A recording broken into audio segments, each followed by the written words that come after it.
Southern Kentucky. This is WYMT Mountain News Weekend Edition.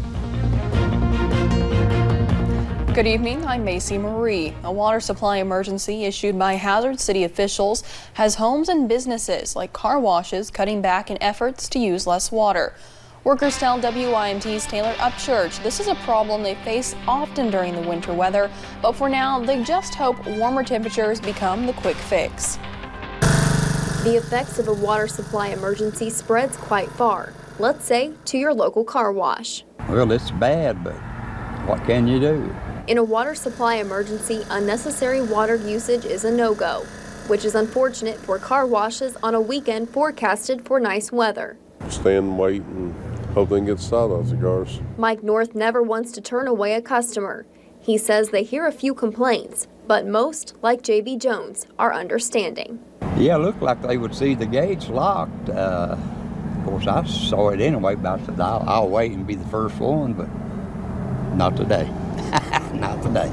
Winters of the past have prepared Water Gap Car Wash.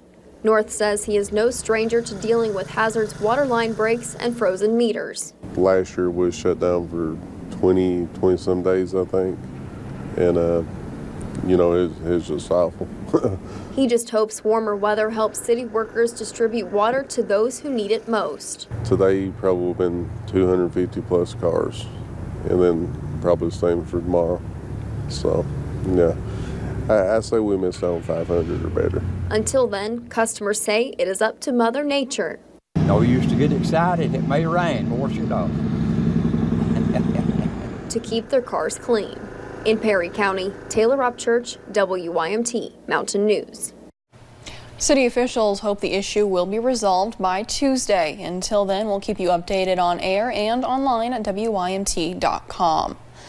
2 women were arrested and charged with promoting prostitution at a Kentucky massage parlor. Officials say it happened at Lulu Massage in Burlington, Kentucky. Zimming Browser and Mohu Lee were both arrested. Officials charged them with promoting prostitution. Deputies say the investigation started after an anonymous complaint.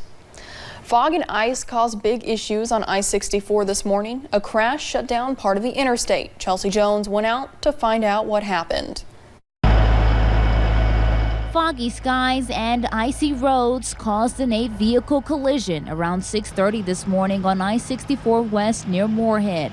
The crash involved 9 people traveling in 4 tractor trailers, 1 ambulance, and 3 cars. We have 2 that left the roadway completely, 1 that was partially out of the roadway. Emergency crews tell me that everyone involved in such a massive crash like this are lucky to be alive. Visibility was pretty much zero at the time. The first truck had an accident, and then the other vehicles couldn't get stopped because they couldn't see it quick enough. 2 tractor trailers, 1 carrying hazardous material, landed on the side of the highway. Another tractor trailer rolled through the median and 1 hit a pickup truck. A car also collided into the ambulance as it pulled up to the scene. The car could not get stopped and hit the rear end of it, bent the bumper, but the crew was okay. Paramedics took 2 of the truck drivers to the hospital for minor injuries, but everyone else walked away unharmed. Yesterday and this morning, crews tended to several other crashes along I-64. It's that time of year, and this stretch of interstate is the way that the weather has been, and the pavement's already cold, at least a little bit of moisture, and we have freezing road conditions. They're reminding drivers to slow down during inclement weather. In Carter County, Chelsea Jones, WKYT. For several years, water line breaks have plagued the city of Ashland. City officials started on a water line replacement along South 29th Street, and it's an area that had several breaks over the past few years. The project is expected to last through March. This spot in particular is near schools, which is why crews started working on the issue there.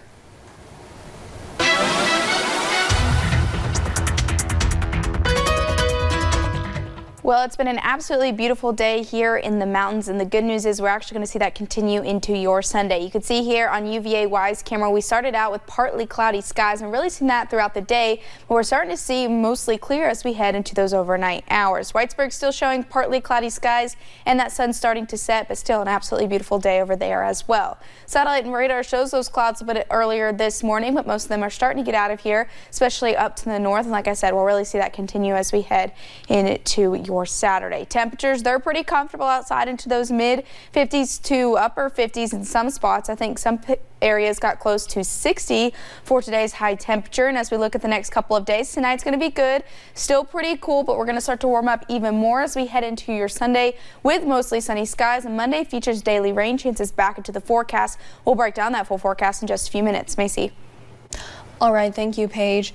A former city clerk in Kentucky is behind bars for credit card fraud. Kentucky State Police arrested former Raceland city clerk Rebecca Miller for the crime.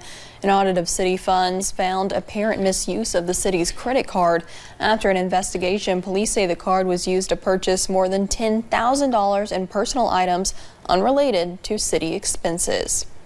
Health officials say they're investigating after vaccines administered at workplaces in Kentucky, Indiana, and Ohio caused infections. The Kentucky Department of Public Health states the company that provided the vaccines is Mount Sterling-based Location Vaccination.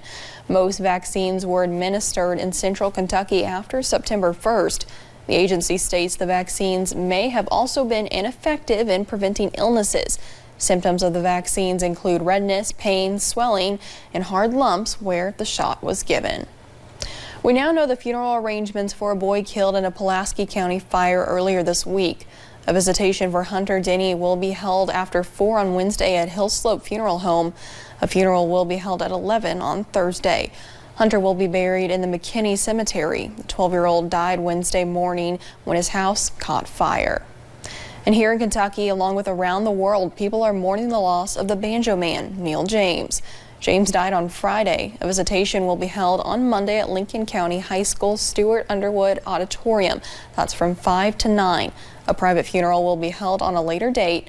James was known as an Animal Planet star in the television show The Call of the Wild Man. We'll be right back after the break.